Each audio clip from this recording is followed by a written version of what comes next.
You know that skinny, aggressive-looking helicopter you see in all the Vietnam War movies? That's not just some Hollywood prop. That's the Bell AH-1 Cobra, and it's the grandfather of every single attack helicopter flying today. But how did this lean, mean, flying machine come to exist?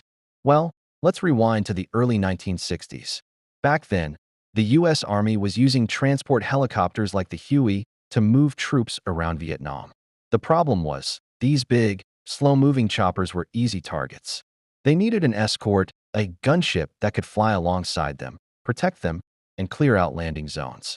Early attempts involved just strapping more guns onto existing Hueys, but these were clunky and slow.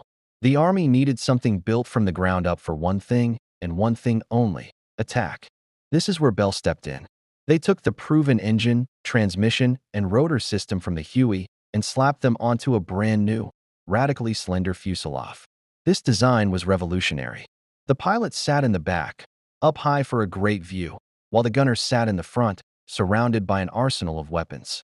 This tandem seating made the Cobra incredibly narrow, less than 3 feet wide, presenting a tiny target for enemy fire. They called it the Huey Cobra, and in 1965, it took to the skies for the first time. The Army was so impressed they ordered it into production almost immediately. When the Cobra arrived in Vietnam in 1967, it was an absolute game-changer. Suddenly, ground troops had their own personal air support on call, a snake in the sky that could swoop in with rockets, grenades, and miniguns. It could take out enemy positions, hunt down tanks, and escort those vulnerable transport choppers safely to and from the battle. Its speed and agility were unmatched. The Cobra was so effective that it fundamentally changed battlefield tactics.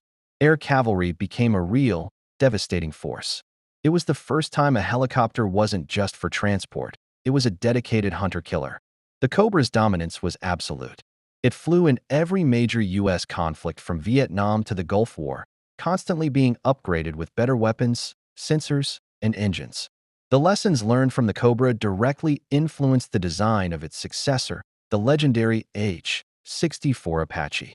The tandem seating, the narrow profile, the concept of a purpose-built flying gun platform, all of that started with the Cobra.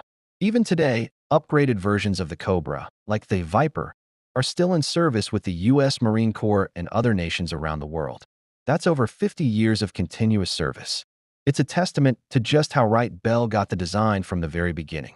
So, the next time you see an attack helicopter, whether it's an Apache, a Havoc, or a Tiger, remember the sleek, skinny snake that started it all. The AH-1 Cobra didn't just join the battle. It redefined it, creating a legacy of air dominance that continues to shape the modern battlefield. Thanks for watching. If you enjoyed this look into aviation history, be sure to hit that like button and subscribe for more stories like this. See you in the next one.